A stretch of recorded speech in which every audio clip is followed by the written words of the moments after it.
राधे वृंदावनेश्वरी वृषभानुसुते देवी प्रणमामि हरि।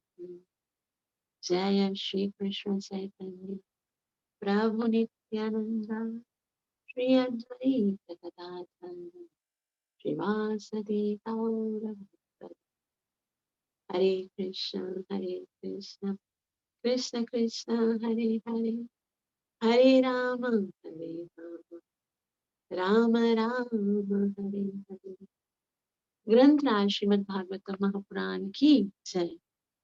नित्य लीला प्रवेश शरणार्विंद भक्ति वेदांत स्वामी श्री गोपाल की जय।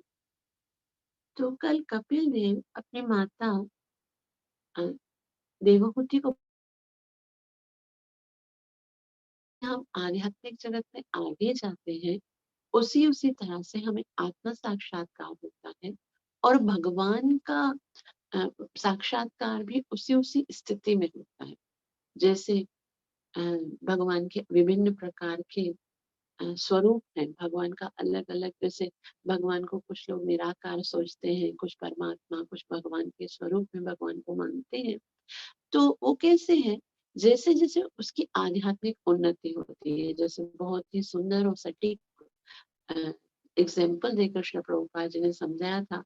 जैसे एक पहाड़ के बारे में कि हम दूर से पहाड़ को देखेंगे तो कैसा लगेगा, धुएं जैसा लगेगा, और करीब आएंगे तो पता चलेगा पहाड़, और निकट जाएंगे तो उस पहाड़ के विषय में सब कुछ हम जान सकते हैं कि इसमें क्या है क्या नहीं है।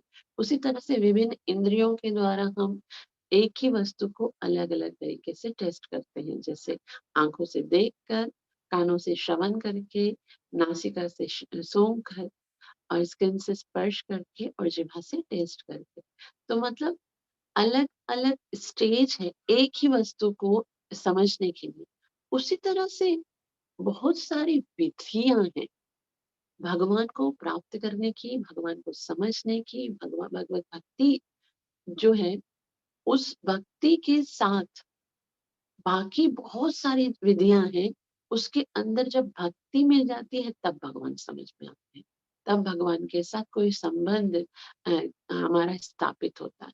लेकिन अगर कोई भी क्रिया हम करते हैं, कौन कौन सी क्रियाएं हैं वो हम श्लोक में पढ़ेंगे, लेकिन कोई भी क्रिया अगर उसमें भक्ति सम्मिलित नहीं है तो फिर वो केवल श्रम है, क्योंकि उस क्रिया के द्वारा हमें वो वास्तविक उद्देश्य जो हमें प्राप्त करना है वो नहीं मिल रहा है।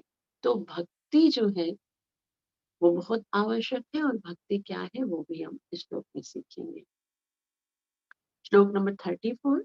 कपिल देव कहते हैं, प्रियया प्रियया क्रतुभिर्दानय तपः स्वाध्याय तपः स्वाध्यायमश्रनय आत्मेन्द्रिय जनेत्नापि सन्न्यासेन च कर्मणा योगेन विविधांगेन भक्तियोगेन चैव हि धर्मणो व्यचिन्न च चिह्नेन यः प्रवृत्ति निवर्तितवान् आत्मतत्त्वावबोधेन वैराग्येण दृढेन च ईयते भगवानेभिः सगुणो निर्गुणो स्वदृक् प्रियया कर्तुभिर्दान। प्रियया कहते हैं सकाम कर्म।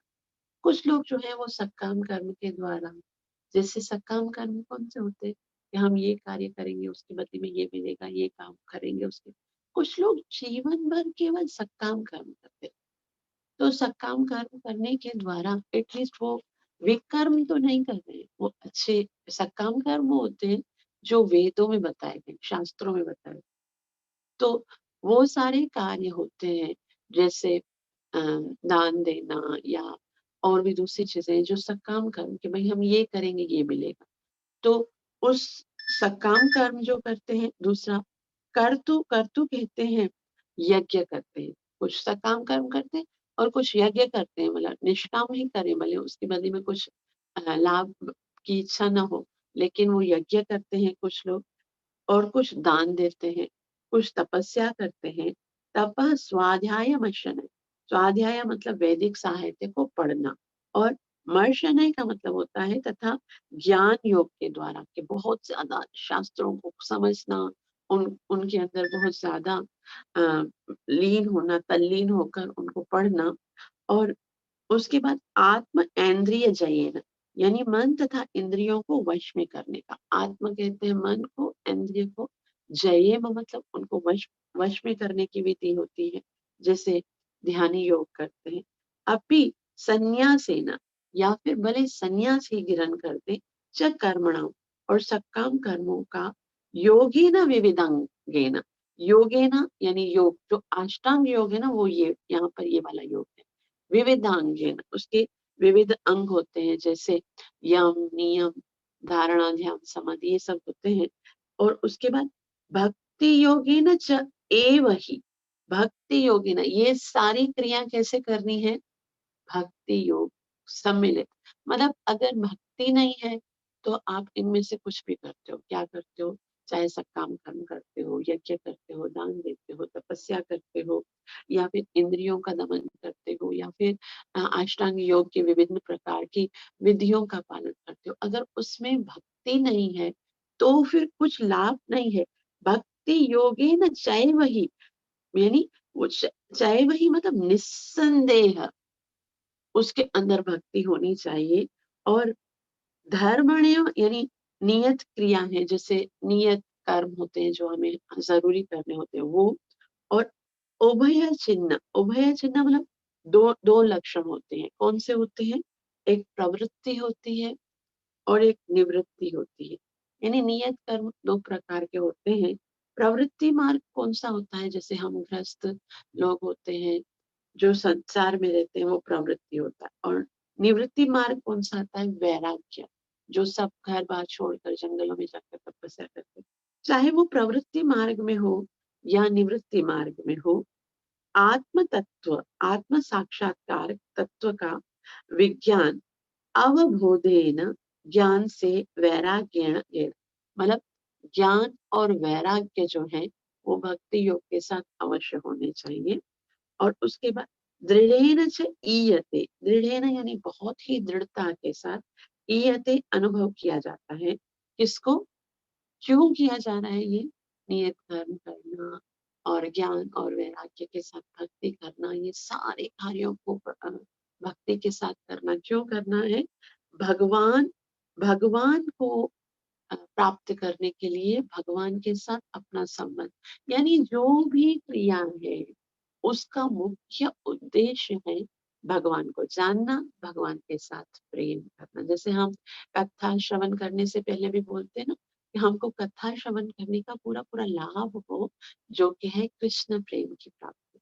लेकिन अगर कुछ लोग बहुत तपस्या कर रहे हैं, बहुत यज्ञ कर रहे हैं, बहुत बहुत दान दे रहे हैं, लेकिन उसके अंदर भक्ति नहीं है, तो भगवान के साथ तो उनका संबंध जुड़ेगा नहीं ना।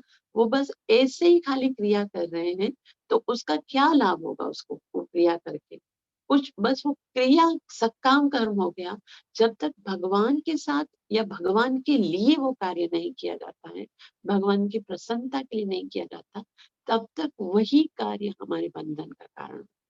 और उसी कार्य के कारण ही तो हम इस भौतिक जगत में बारंबार जन्म मृत्यु के चक्कर में फंसते हैं। इसलिए कोई भी कार्य करना है, यत् करोषि यदश्नासि यज्जुहोषि ददस्य, चाहे वो दान है, तपस्या है, या फिर यज्ञ है, या अष्टांग योग है, जो भी है उसको भक्ति योग से करना है। और उद्देश्य याद रखना है कि हम भगवान की प्रसन्नता के लिए कर रहे हैं। भगवान ए भी इनसे सगुण, यानी भौतिक संसार में निर्गुण यानी गुणों से परे, स्वदृक अपनी वैधानिक स्थिति को देखने वाला, यानी चाहे चाहे वो कोई, कुछ लोग भगवान को सगुण सोचते हैं, कुछ निर्गुण सोचते हैं, कुछ कैसे सोचते हैं, तो वो अपनी स्थिति के द्वारा, लेकिन फिर भी जो सारे कार्य आप कर रहे हो उनका वास्तविक उद्देश्य भगवान को जानना, भगवान के साथ प्रेम करना है। इसी के लिए ये सारी विधियां शास्त्रों में और वेदों में बनाई। अब देखो ये कितना सरल है, हमें कितना, ये बात को ऐसा लगेगा ये तो बार बार रिपीट हो रहा है। यही बताया जा रहा है कि भाई जो कुछ आप कर रहे हो भगवान के लिए करो, भगवान के। लेकिन ये कितना सरल है, ये इसलिए सरल है क्योंकि हमें श्रील प्रभुपाद जी से जैसे शुद्ध वैष्णव के द्वारा ये परंपरा से प्राप्त हुआ है। तो हमको पता है, चाहे हम कुछ भी कर रहे हैं, चाहे हम थोड़ी-सी भी कोई सेवा कर रहे हैं, वो भगवान को प्रसन्न करने के लिए कर रहे हैं, भक्ति योग में कर रहे हैं। तो छोटा कृष्ण कॉन्शियस के अंदर छोटा-सा बच्चा भी है ना, उसे भी पता है कि मैं जो ये पुष्प भगवान को अर्पण कर रहा हूँ, उसका मतलब है मैं भगवान को प्रसन्न करने के लिए कर रहा हूँ। लेकिन यही कार्य इतने सारे अगर कृष्ण कॉन्शियसनेस में श्रील प्रभुपाद जी से हटकर या फिर दूसरे जितने-जितने मत हैं, जितने उन उनमें जो भी क्रिया की जाती है उसका एक ही उद्देश्य होता है कि हमें कुछ मिलना चाहिए। हम अपनी तृप्ति के लिए या अपने इस भौतिक जगत में जो हमारा जीवन है उसको अच्छा बनाने के लिए ये कार्य करें। तो देखा जाए तो 99% लोग इस बात को अभी तक नहीं समझ पाए हैं कि ये सारे कार्य करने का उद्देश्य क्या है? भगवान श्री कृष्ण की प्रसन्नता क्यों? ऐसा क्यों? क्योंकि जीव का स्वभाव ये भले ही उद्देश्य अपने आप की प्रसन्नता हो। अगर कोई सोचता है कि भाई कृष्ण को प्रसन्न करके मेरा क्या लाभ होगा, इससे बेहतर है मैं अपनी प्रसन्नता के लिए सोचूं, तो ये भी तो तरीका यही है ना, कृष्ण प्रसन्न होंगे तो हम प्रसन्न होंगे। इसलिए जीव को इस बात को स्वीकार करने में ही उसका वास्तविक कल्याण है कि मैं भगवान का दास हूँ। क्योंकि मैं भगवान का दास हूँ, इसलिए मुझे भगवान को प्रसन्न करना है। बस इतना समझ में आ जाए, और इतना समझ में आना भी काफ़ी नहीं है। जैसे किसी को पता चल जाए कि मैं दास हूँ, तो उसका कार्य क्या है? दास का कार्य थोड़ी है कि बस उसे पता चले कि मैं दास हूँ और गाता रहे दासोहम, दासोहम, दासोहम, दासोहम, दासोहम, दासोहम। दास का कार्य क्या है कि मुझे पता है कि मैं दास हूँ, तो मैं कैसे अपने स्वामी को प्रसन्न करूँ। बस अपने जो भी आप नियत कर्म है, और भगवान तो कितने मधुर हैं कि ये तक नहीं कहते कि अपने कार्यों को छोड़ो और मेरी दासत्व में मेरे दास हो तो जो मैं बोलूँ वो करो। नहीं बोला यत करो, जो भी कर रहे हो, यदश्नासि जो भी खा रहे हो, यज्जुहोसि जो भी दे रहे हो, बस खाली याद रखो कि मेरे हो तुम और मुझे प्रसन्न करने के लिए करो। बस कार्य को नहीं बदलो, कॉन्शियसनेस को बदलो। तो अनुवाद देखिए, सकाम कर्म तथा यज्ञ संपन्न करना, दान देकर, तपस्या करके, विविध शास्त्रों के अध्ययन से, ज्ञान योग योग से, मन निग्रह से, इंद्रियों को दमन करने से, संन्यास ग्रहण करने तथा अ, अपने आश्रम के कर्तव्यों का निर्वाह करने से, योग की विभिन्न विधियों को संपन्न करने से, भक्ति करके तथा आसक्ति और वैराग्य के लक्षणों से युक्त भक्ति योगेन को प्रकट करके, आत्म साक्षात्कार के विज्ञान को जान करके तथा प्रबल वैराग्य भाव जागृत करके, आत्म साक्षात्कार की विभिन्न विधियों को समझने में अत्यंत पटु व्यक्ति उस रूप में भगवान का साक्षात्कार करता है जैसा कि भौतिक जगत में तथा आध्यात्म में निरूपित किए जाते हैं। तो ये सारी क्रियाओं के द्वारा भगवान का साक्षात्कार करना है, जैसा कि अम, एक सगुण स्वरूप जो है, जैसा भगवान का सगुण स्वरूप है, और भगवान किस तरह से कण कण में व्याप्त है, उसको सबको समझना है। ऐसा नहीं कि जो सगुण रूप की पूजा करते हैं वो बस यही सोचे कि भगवान तो खाली विग्रह के अंदर मैं उसकी पूजा करता हूँ, बाकी निराकार या कण कण में जो भगवान निर्गुण बैठे हुए हैं उनके विषय में, तो भगवान को पूर्ण रूप से जानना पड़ेगा। ऐसे जैसे अंतिम लाइन में लिखा हुआ है, इयते भगवाने भी सगुणो निर्गुणो सदृक्, कि भगवान के संपूर्ण स्वरूप को जानना होगा कि भगवान साकार भी है, भगवान निराकार भी है, भगवान परमात्मा भी है। तो ये सारी क्रिया जो है वो भगवान के कृष्ण तत्व को समझने के लिए, भगवत तत्व को समझने के लिए, यही समस्त वेदों का भी उद्देश्य है। श्रील प्रभुपाद की जय। श्रील प्रभुपाद जी कहते हैं, जैसा कि पिछले श्लोक में बताया गया कि शास्त्रों के नियमों का पालन करना होता है। विभिन्न वर्णाश्रमों में व्यक्तियों के लिए भिन्न भिन्न क्रिया बताए गए हैं। जैसे जो भी वर्णाश्रम होते हैं, जैसे ब्रह्मचर्य की क्या क्रिया है? ब्रह्मचर्य आश्रम में शास्त्र अध्ययन करना, शास्त्र अध्ययन और पवित्र जीवन, यानी काम वासना से बिल्कुल निर्लेप जीवन गुजार के शास्त्रों को अध्ययन करना है।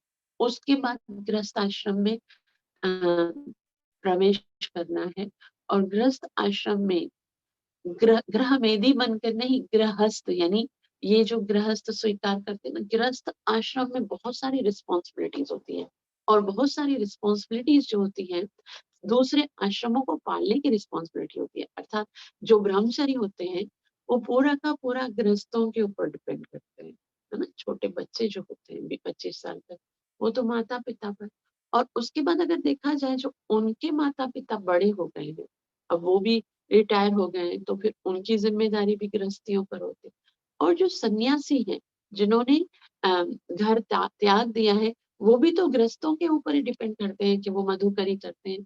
तो फिर गृहस्थ आश्रम उसके अपने धर्म है, फिर वानप्रस्थ के अपने धर्म है और सन्यासियों के अपने धर्म है। उसी तरह से जो वर्ण है, ये आश्रम है, और वर्ण कौन से हैं? ब्राह्मण, क्षत्रिय, वैश्य और शूद्र। तो हम गीता में बहुत ही सुंदर रीति से 18वें चैप्टर में पढ़ चुके कि कौन कौन से आश्रम और कौन कौन से वर्णों के कौन कौन से कर्तव्य होते हैं। तो श्रील प्रभुपाद जी कहते हैं कि यहाँ बताया गया है कि सकाम कर्म तथा यज्ञ करना और दान देना, ये गृहस्थी के कर्म है। अभी देखो ये जो लाइन से बताए ना, क्रिया कर्तुर्भिदाने तपः स्वाध्याय, तो क्रिया कर्तु दान, ये 3 कार्य जो है वो गृहस्थ आश्रम में, हम गृहस्थ आश्रम में हैं तो हमको ये कार्य करने हैं। सकाम कर्म कर्म करना मतलब जो वेदों में लिखे हुए हैं, जैसे तिथियां होती है ना, जैसे भाई ये अमावस्या की तिथि है, ये द्वादशी की तिथि है, उसमें ये सकाम कर्म का मतलब ये भी होता है जो वेदों में बताया है।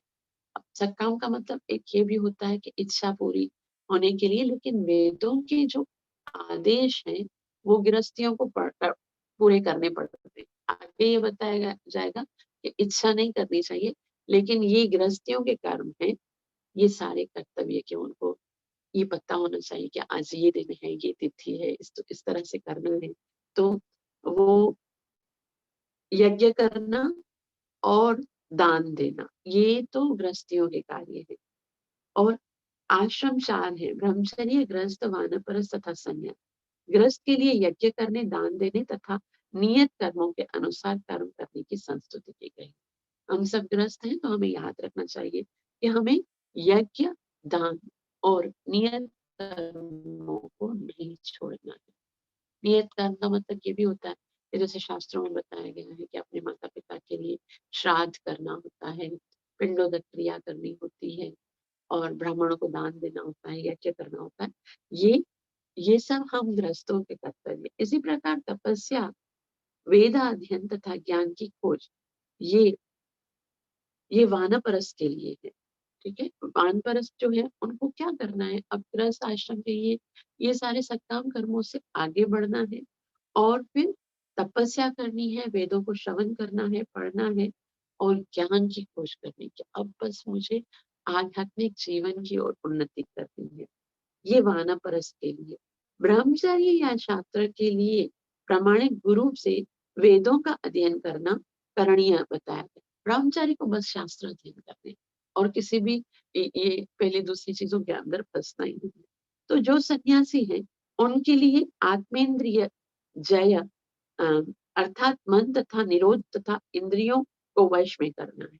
सन्यासी के लिए क्या करना है? मन और इंद्रियों को वश में करना, वैराग्य होना चाहिए। के लिए है जिससे वे आत्म साक्षात्कार के पद तक ऊपर उठ जाएं और वे कृष्ण चेतना अर्थात भक्ति को प्राप्त करें। तो ये सारे कार्य क्या हैं? जैसे गृहस्थी के लिए दान देना है, यज्ञ करना है, सत्काम करना है। ब्रह्मचर्य के लिए क्या है? वेद अध्ययन करना। वानप्रस्थ के लिए क्या है? तपस्या करना और ज्ञान की खोज करना। और उसके बाद सन्यासियों के लिए क्या है?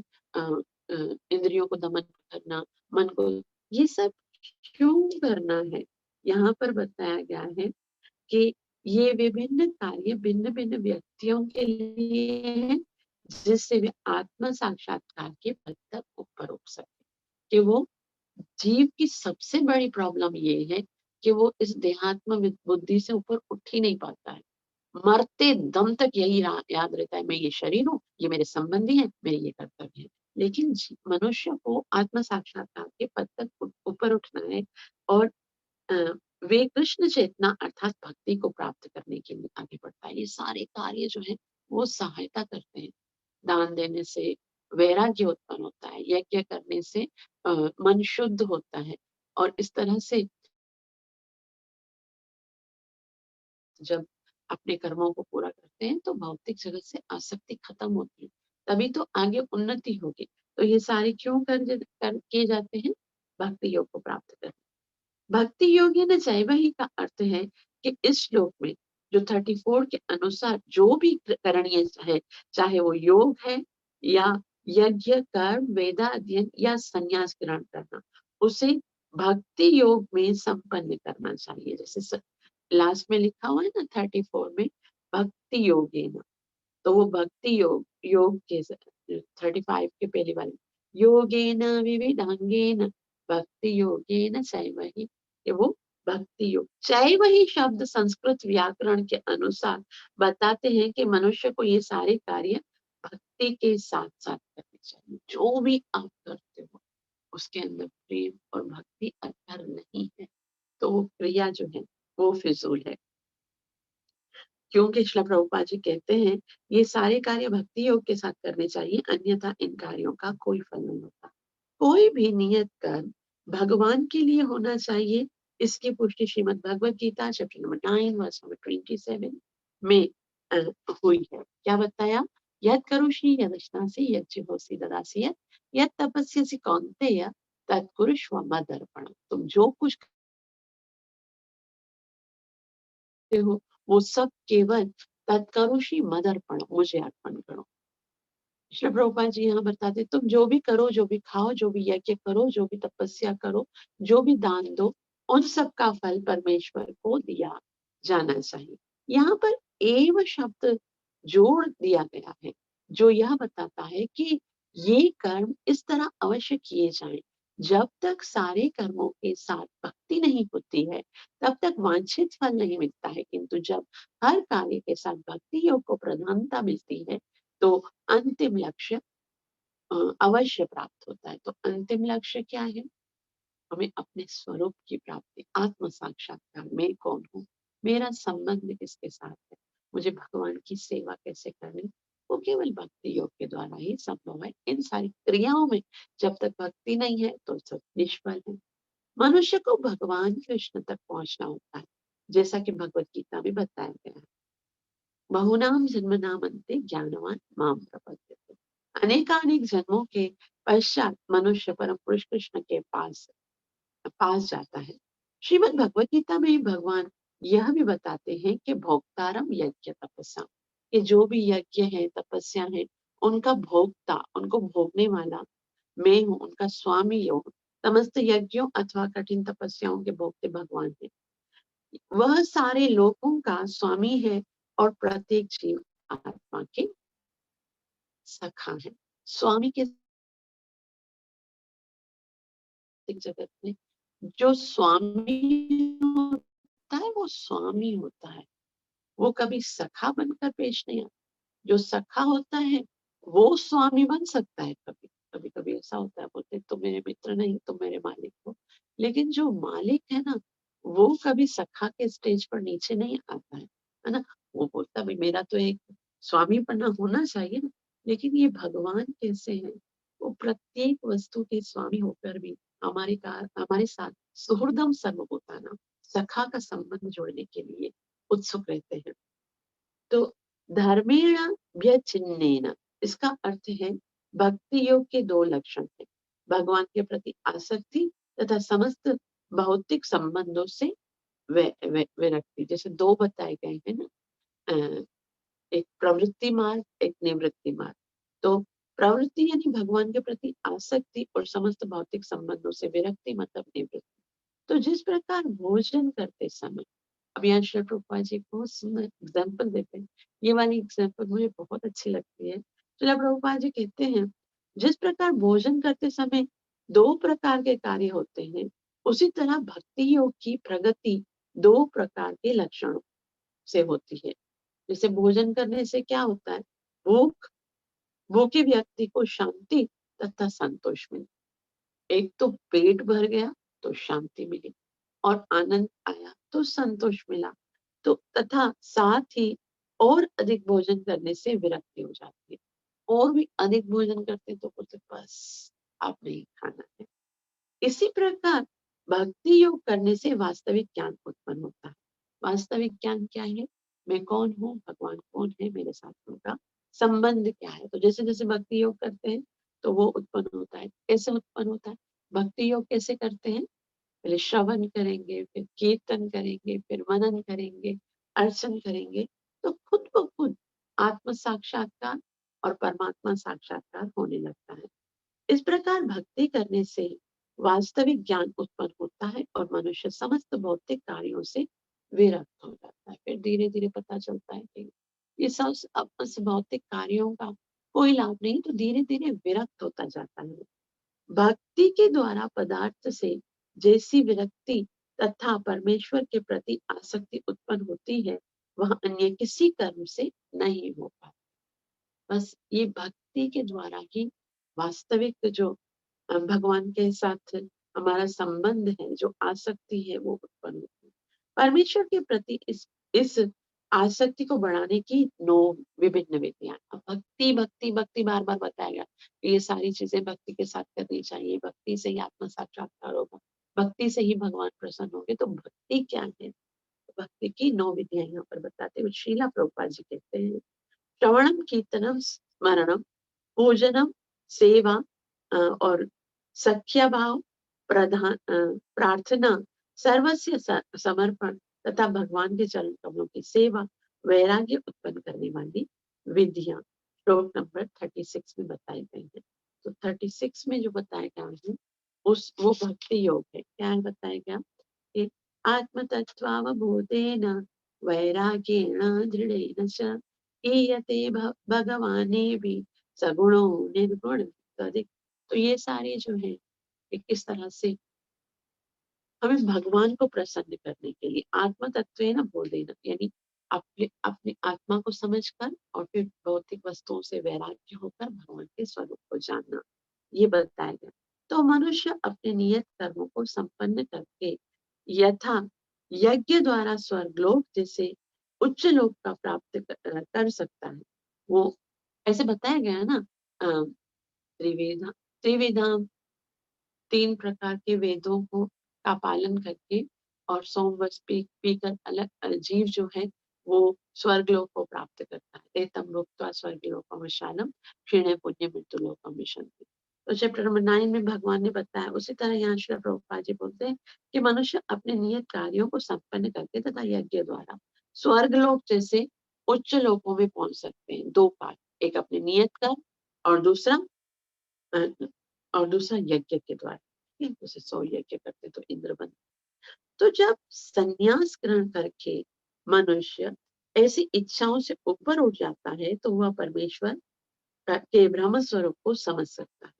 तो फिर ज्ञानी जन भगवान के ब्रह्म स्वरूप को, और जब वो अपनी वास्तविक स्वाभाविक स्थिति को देख लेता है तो अन्य सभी विधियों को देख लेता है और तब शुद्ध भक्ति की अवस्था में पहुंचता है। तो पहले में वो निराकार समझता है भगवान को, और धीरे धीरे धीरे धीरे जब उन्नत हो जाता है, आत्म साक्षात्कार हो जाता है, आत्मबोध हो जाता है, तो फिर वो शुद्ध भक्ति को प्राप्त होता है।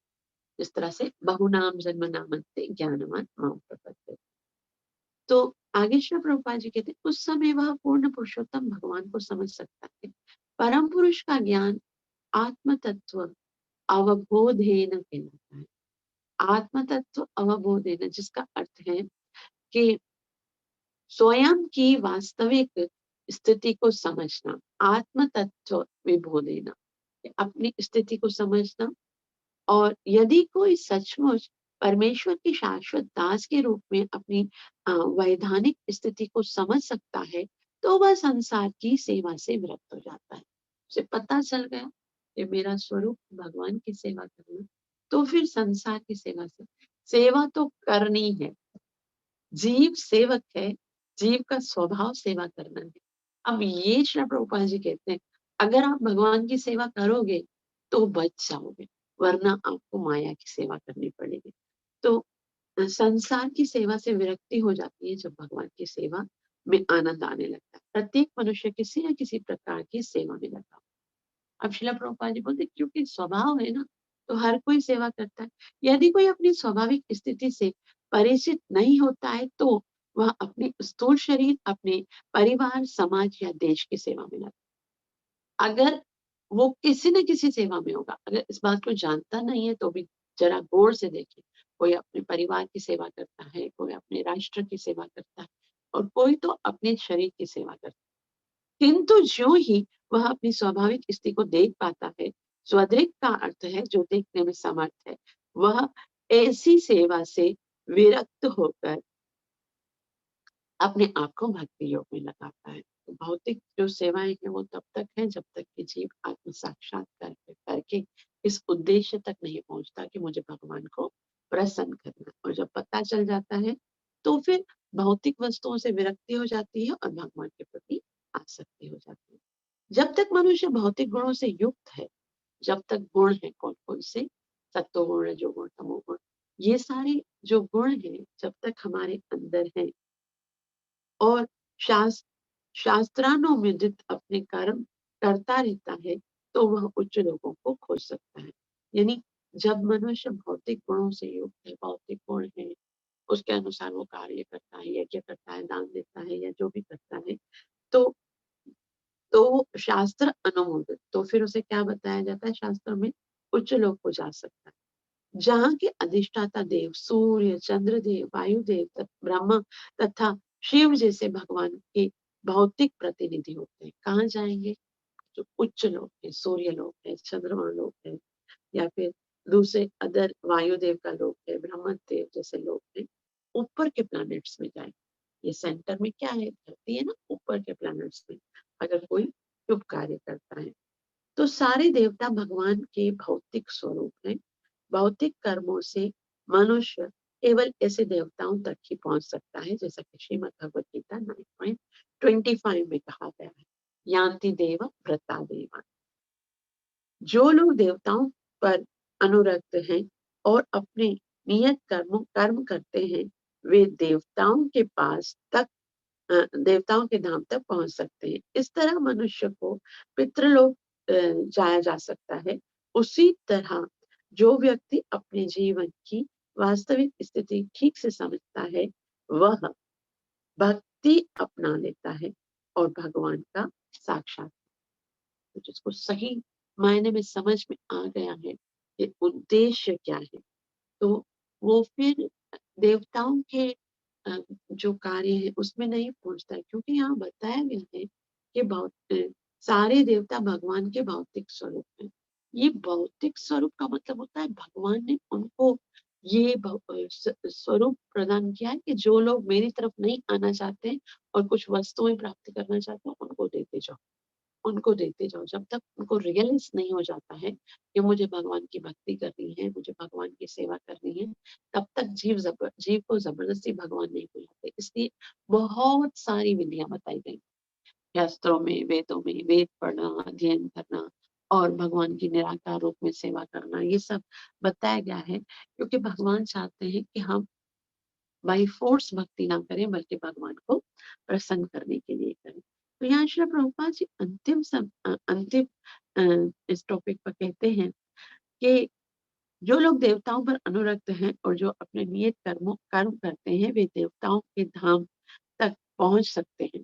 इस तरह मनुष्य पितृलोक भी जा सकता है। इसी तरह जो व्यक्ति अपने जीवन की वास्तविक स्थिति ठीक से समझता है, वह भक्ति अपना लेता है और भगवान का साक्षात्कार।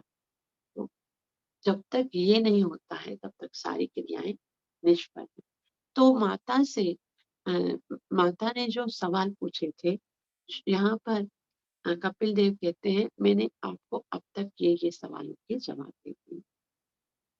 प्रावोचम भक्ति योगस्य स्वरूपम ते चतुर्विधम कालस्य च व्यक्तगते योग योऽन्तर्धावति जन्तुषु प्रोच प्रावोचम भक्ति योगिन। प्रावोचम यानी आपको मैंने बताया भक्ति योग के बारे में डिटेल से बताया। जैसे इतने दिनों से हम भक्ति योग की क्रिया को समझने का प्रयास कर रहे हैं, तो हमने आपको भक्ति योग के विषय में पूरा बताया। स्वरूपम स्वरूपम ते चतुर्विधम, स्वरूप यानी पहचान, रूप और ते यानी तुमको चतुर्विधम चार विभाग बताए। आपको चार विभाग कौन से होते हैं? ब्राह्मण, क्षत्रिय, वैश्य, शूद्र, ब्रह्मचर्य, वानप्रस्थ, संन्यास और गृहस्थ, ये चार चार विभाग बताए। आगे क्या बताया? कालस्य चा व्यक्त गते, कालस्य यानी काल को, अव्यक्त गति यानी गति जिसकी गति अलक्षित है, और अंतर्धावती यानी पीछा करते हैं, जंतुषु यानी जीव का। तो यहाँ श्री प्रभुपाद जी बहुत ही अनुवाद पहले देखते हैं कि हे माता, आपसे मैं भक्ति योग तथा चार विभिन्न आश्रमों में इसके स्वरूपों की व्याख्या कर चुका हूँ। मैं आपको यह भी बता चुका हूँ कि शाश्वत काल किस तरह से जीवों का पीछा कर रहा है, यद्यपि यह उनसे अदृश्य है।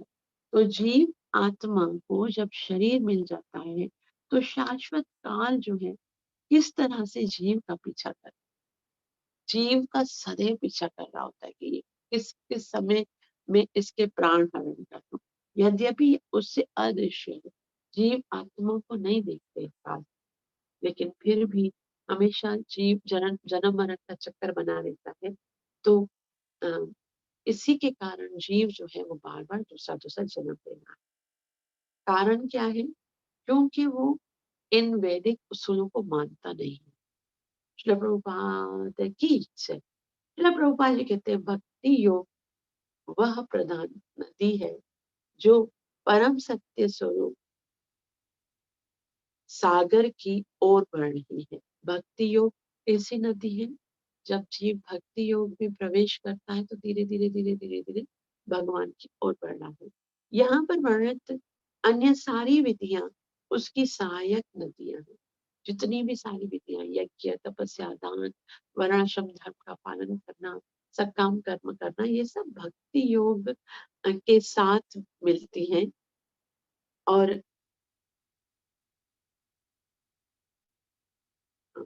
तो अन्य सारी विधियां उसी की सहायता करती है, भक्ति योग की सहायता करती है।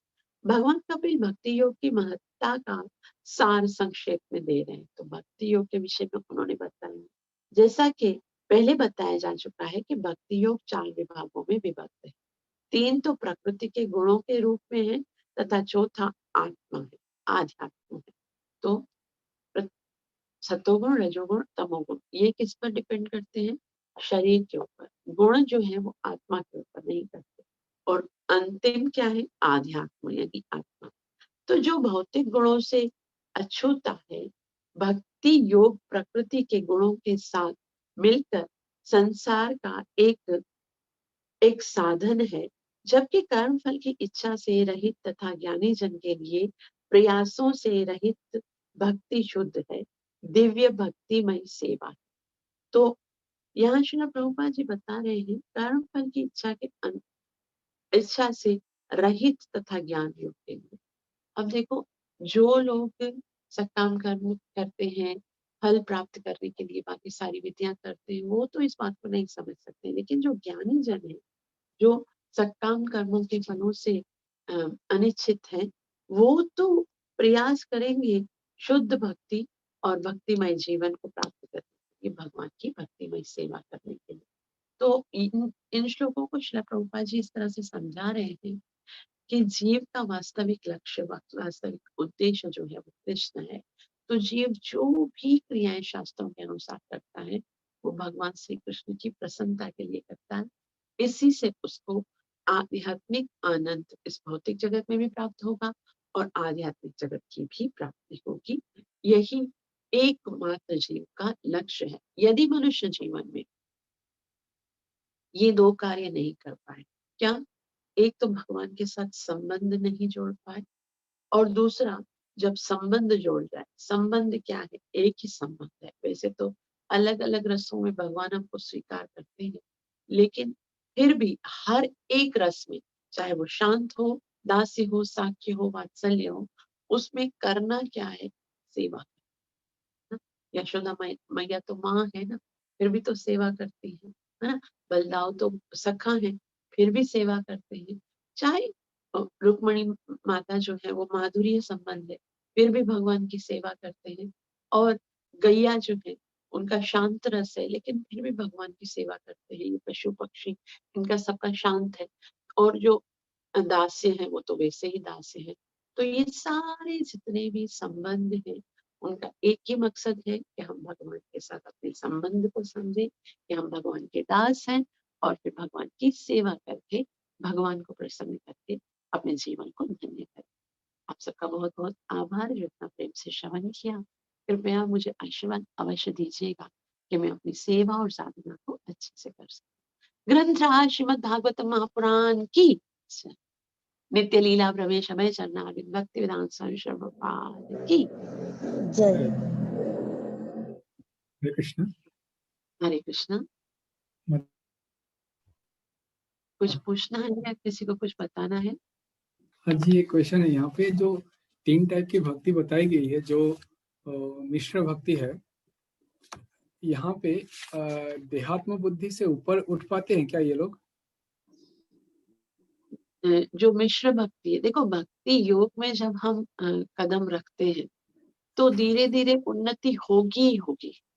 मतलब जो मिश्र भक्त है वो आखिर तो वो शुद्ध भक्ति तक पहुंचेंगे ही पहुंचेंगे। जो कनिष्ठ है उसका मतलब ये नहीं है कि वो कनिष्ठ ही रहेंगे, वो ऊपर उठेंगे धीरे धीरे, क्योंकि वो भक्ति योग की क्रिया को तो उन्होंने भगवान के साथ संबंध तो जोड़ दिया ना। भगवान की सेवा करना शुरू किया। भगवान को प्रणाम करने से क्या होगा?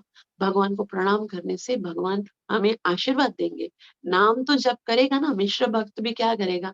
हरे कृष्णा महामंत्र का जप करेगा, तो उससे क्या होगा? हृदय शुद्ध नहीं होगा, तो उसी से उन्नति होगी। हम सब शुरू में कनिष्ठ हैं, अभी तक हम तो अभी कनिष्ठ स्थिति पे भी नहीं, लेकिन जो बहुत ही बड़े चरे भक्त हैं वो भी तो वहीं से स्टार्ट करते हैं ना। पहले तो एक माला से शुरू करते हैं, मिश्र भक्ति होती है, मांगते हैं भगवान से, फिर धीरे धीरे याद आता है यार ये सब देखकर भगवान, मुझे भगवान से दूर नहीं होना है, मुझे भगवान को प्राप्त करने की। तो धीरे धीरे उन्नति होना स्वाभाविक है, यही तो कर रहे हैं, इसी से तो आगे बढ़ेंगे। और तो कोई रास्ता भी नहीं है ना।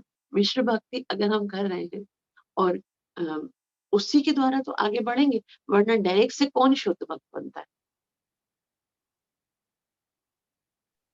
जी, हरे हरे कृष्ण। कृष्ण। और कुछ? ग्रंथ राज श्रीमद् भागवतम महापुराण की जय। कलि पावन जय अवतार चैतन्य महाप्रभु की, श्रीला जय प्रभुपाद की जय। जय।